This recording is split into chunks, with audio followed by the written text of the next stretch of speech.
Hello students, तो चलिए आज हम लोग शुरुआत करते हैं क्लास 10 के एक्सरसाइज 7.1 के क्वेश्चन नंबर 6 के थर्ड पार्ट का। इस क्वेश्चन का बाकी जो पार्ट था वो हमने पिछले 2 वीडियो में कवर कर रखा है, तो जिन्होंने वो वीडियो नहीं देखी है वो लोग मेरे चैनल के प्लेलिस्ट पर जाकर के देख सकते हो। बाकी तब तक के लिए हम लोग अपने क्वेश्चन पे वापस आते हैं। तो हमारा क्वेश्चन क्या है कि name the type of quadrilateral formed if any by the following points and give reasons for your answer. इस क्वेश्चन में हम लोगों को क्या बोला गया है कि हम लोगों को ये फाइंड आउट करके बताना है कि किस टाइप का क्वाड्रिलेटरल फॉर्म होगा जो हम लोगों को पॉइंट्स गिवन है उससे। और अगर क्वाड्रिलेटरल फॉर्म हो रहा है तो वही क्वाड्रिलेटरल क्यों फॉर्म हो रहा है, और नहीं हो रहा है तो क्यों नहीं हो रहा है, इसका रीजन हम लोगों को देना है। तो इसका पॉइंट्स हम लोगों को क्या क्या गिवन है, 4,5, 7,6, 4,3 और 1,2। तो इसमें हम लोग point A B C D mark कर लेते हैं। तो यहाँ पर क्या लिखेंगे, let point A be 4,5, B be 7,6, C be 4,3 and D be 1,2। ये चारों पॉइंट्स हो गए हमारे। तो सबसे पहले हम लोग क्या करेंगे, ए बी का डिस्टेंस निकालेंगे, फिर बी सी का निकालेंगे, फिर सी डी का निकालेंगे और फिर ए डी का निकालेंगे। तो ऐसे करके हम लोग क्वाड्रिलेटर के चार साइड्स का जो डिस्टेंस है या जो लेंथ है वो निकाल सकते हैं। उसके बाद हम लोग डिसाइड करेंगे कि वो कौन सा क्वाड्रिलेटरल फॉर्म करेगा, और अगर हम लोगों को जरूरत पड़ा तो हम लोग डायगोनल का भी इस्तेमाल करेंगे।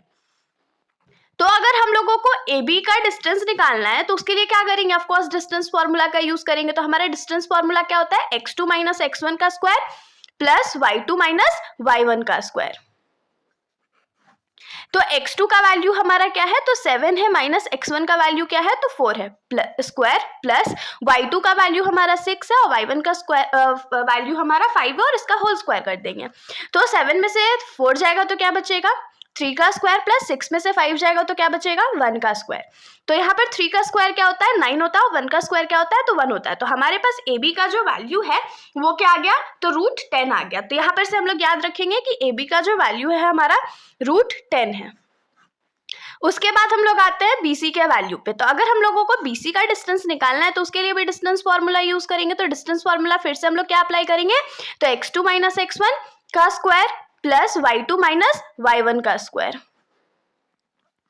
तो x2 का वैल्यू हमारा क्या हो जाएगा, तो C का जो पॉइंट है उसका वैल्यू हो जाएगा ना हमारा x2 का। तो C का वैल्यू क्या है, 4 माइनस 7 का स्क्वायर प्लस y2 का वैल्यू हमारा क्या हो जाएगा, तो 3 माइनस 6 का स्क्वायर। तो अगर 4 में से 7 चला जाएगा तो क्या बचेगा, -3 का स्क्वायर बचेगा, प्लस 3 में से अगर 6 चला जाएगा तो फिर से -3 का स्क्वायर बचेगा।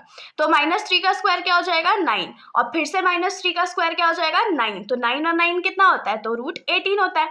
और √18 को अगर हम लोग ब्रेक कर ले या प्राइम फैक्टराइज कर ले तो हम लोग इसको क्या लिख सकते हैं, तो 3√2 लिख सकते हैं। तो यहाँ से हम लोगों को BC का जो डिस्टेंस है या BC का जो लेंथ है वो क्या मिल गया, तो 3√2 यूनिट्स मिल गया। अब हम लोग सिमिलरली CD और AD का डिस्टेंस फाइंड कर लेते हैं। तो CD का डिस्टेंस फाइंड करने के लिए हम लोग फिर से यहाँ पर डिस्टेंस फॉर्मूला का यूज करेंगे, और डिस्टेंस फॉर्मूला हमने लिख लिया। तो यहाँ पर हमारा x2 का वैल्यू क्या हो जाएगा, 1 हो जाएगा, x1 का वैल्यू हमारा क्या हो जाएगा, तो 4 हो जाएगा, प्लस y2 का वैल्यू हमारा 2 हो जाएगा और y1 का वैल्यू हमारा 3 हो जाएगा। तो यहाँ पर से क्या हो जाएगा, अगर 1 में से 4 जाएगा तो हमारे पास क्या बचेगा, -3 का स्क्वायर बचेगा, प्लस 2 में से अगर 3 चला जाएगा तो -1 का स्क्वायर बचेगा। तो माइनस हमारा हट गया क्योंकि माइनस का स्क्वायर तो प्लस हो जाता है। तो 3 का स्क्वायर क्या होगा, 9 होगा, प्लस 1 का स्क्वायर क्या होगा, 1 होगा। तो यहाँ पर जो हमारा CD का वैल्यू है वो हमारा क्या आ गया, तो √10 आ गया। और लास्टली हम लोग किसका फाइंड करेंगे, तो AD का फाइंड करेंगे। तो A का जो पॉइंट्स है वो हमारा क्या है, तो 4,5 है, और D का पॉइंट्स हमारा क्या है, तो 1,2 है। और AD का अगर हम लोगों को डिस्टेंस फाइंड करना है तो ऑफ कोर्स हमेशा की तरह डिस्टेंस फॉर्मूला का यूज करेंगे। तो ये क्या हो जाएगा, x2 माइनस x1 का square plus y2 minus y1 का स्क्वायर। तो x2 का वैल्यू हमारा क्या है, 1 माइनस x1 का वैल्यू 4 हो जाएगा, प्लस y2 का वैल्यू 2 माइनस 5 का स्क्वायर। तो 1 में से अगर 4 चला जाएगा तो हमारे पास -3 का स्क्वायर बचेगा, 2 में से 5 चला जाएगा तो फिर से हमारे पास -3 का स्क्वायर बचेगा।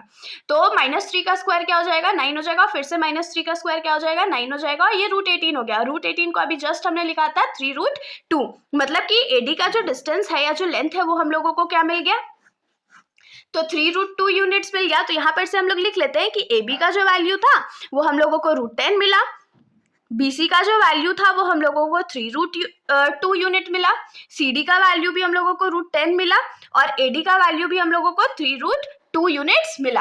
अब यहाँ पर आप लोग देख सकते हो कि हम लोगों को अपोजिट साइड्स का जो वैल्यू है वो सेम मिला। आप लोग क्वाड्रिलेटरल ड्रॉ करके भी देख लो। अगर मान लीजिए ये हमारा क्वाड्रिलेटरल है, यहाँ पर A है, यहाँ पर B है, यहाँ पर C है और यहाँ पर D है, तो A भी √10 है, BC 3√2 है, CD हमारा √10 है और AD हमारा 3√2 है। मतलब अपोजिट साइड्स का जो लेंथ है हम लोगों को वो इक्वल मिला है।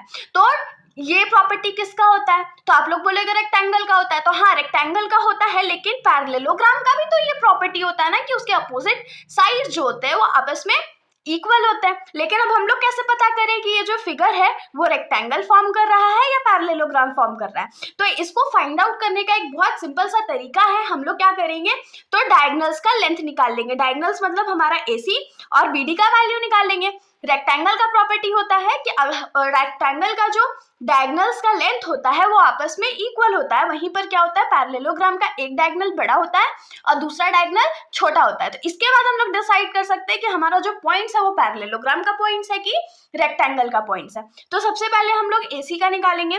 तो AC का डायगोनल निकालने के लिए A का जो हमारा पॉइंट्स है वो क्या है, 4,5 है और C का हमारा पॉइंट्स क्या है, तो 4,3 है। अब AC का डिस्टेंस निकाल रहे हैं तो ऑफकोर्स डिस्टेंस फॉर्मूला का यूज करेंगे। तो डिस्टेंस फॉर्मूला क्या हो जाएगा, x2 - x1 का स्क्वायर प्लस y2 - y1 का स्क्वायर। तो x2 का वैल्यू हमारा क्या हो जाएगा, 4 हो जाएगा, -4 का स्क्वायर प्लस y2 का वैल्यू हमारा क्या हो जाएगा, 3 - 5 का स्क्वायर। तो 4 में से 4 चला गया तो ये तो 0 का स्क्वायर हो गया, प्लस यहाँ पर क्या हो जाएगा, -2 का स्क्वायर। तो यहाँ पर हमारे पास क्या बचेगा, -2 का स्क्वायर। तो -2 का स्क्वायर हमारे पास क्या होता है, तो ऑफकोर्स 4 हो जाएगा। तो हम लोग यहाँ से क्या लिख सकते हैं कि AC का जो वैल्यू है वो हमारा 2 है। क्यों 2 है, क्योंकि √4 क्या होता है, तो 2 वैल्यू देता है। तो AC का वैल्यू हमारे पास 2 तो आ गया। अब हम लोग BD का वैल्यू फाइंड करके देखते हैं। तो BD का जो वैल्यू है हमारा, उसको फाइंड आउट करने के लिए भी हम लोग डिस्टेंस फॉर्मूला का यूज करेंगे। BD तो हमारा दूसरा डायगोनल है ना, तो यहाँ पर x2 का वैल्यू हमारा क्या हो जाएगा, तो 1 और x1 का वैल्यू 7 का स्क्वायर प्लस y2 का वैल्यू हमारा 2 हो जाएगा माइनस y1 जो है वो 6 का स्क्वायर हो जाएगा।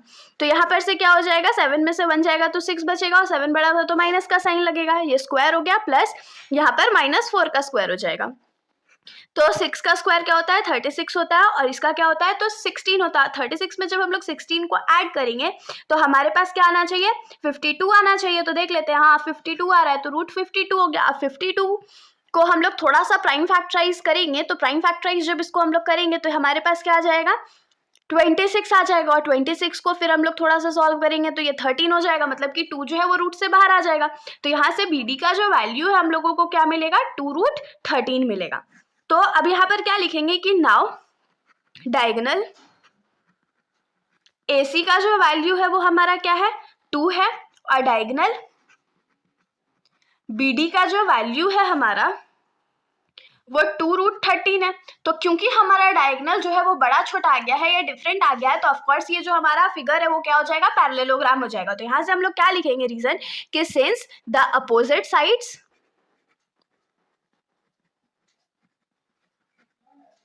of the quadrilateral are equal।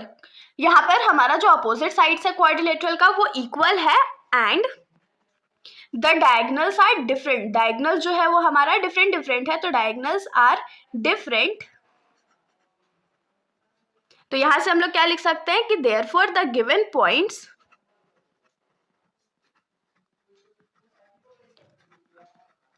Form a parallelogram. तो यहाँ से हम लोगों को क्या मिल गया कि जो गिवन पॉइंट है हमारा वो एक पैरेललोग्राम फॉर्म करता है। तो इसके साथ हमारा ये जो सॉल्यूशन है यहीं पर खत्म हो जाता है। होप सो आप लोगों को कोई भी डाउट नहीं हुआ होगा। अगर डाउट है तो आप लोग बेशक कमेंट सेक्शन में पूछिएगा। तब तक के लिए अगर आप लोगों को वीडियो अच्छी लगी तो वीडियो को लाइक करिएगा और मेरे चैनल को बिना सब्सक्राइब करे कहीं भी मत जाइएगा। Thank you.